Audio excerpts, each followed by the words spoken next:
জলের প্রয়োজন আছে, তার জন্য একটা 150 কোটি টাকার নতুন জল প্রকল্পের কাজ অনেক দূর এগিয়ে গেছে।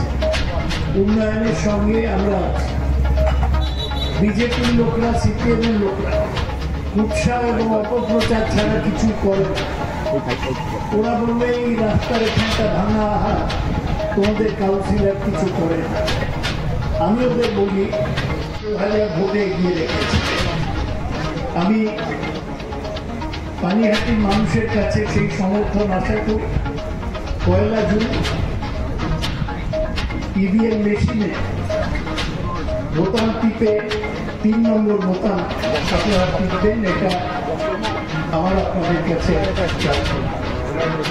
আমি শুনলাম যেখানে এসে অনুপম দত্তের মৃত্যুর সম্বন্ধে কিছু কথা বিজেপির নেতারা বলেছে। ভোট পেয়েছিল বিজেপি, পেয়েছিল 4 লাখ ভোট, সিপিএম পেয়েছিল 2 লাখ ভোট। 2 লাখ থেকে 6 লাখে কি করে যাবে এরকম কোনো ম্যাজিক সিপিএম ওদের কেডারদের উজ্জীবিত করার জন্য ওরা বলছে সিপিএম নিচে আছে, থাকবে। আমাদের লড়াই বিজেপির সঙ্গে।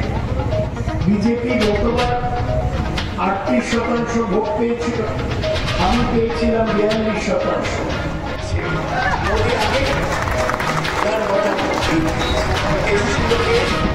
একটা অর্বাচীন শুভেন্দু, আরো অর্বাচীন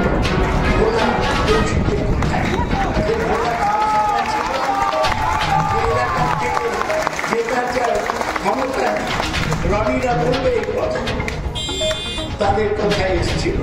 শুভেন্দু নিজেকে, ও তো গদ্দার, মমতা ওকে একটি করেছে। ওরা পরিবারতন্ত্রের বিরুদ্ধে মানুষের সামনে আমরা এই কথা বলেছি যে আমাদের এই লড়াই কেন্দ্রের বঞ্চনার বিরুদ্ধে, সে লড়াই চলবে।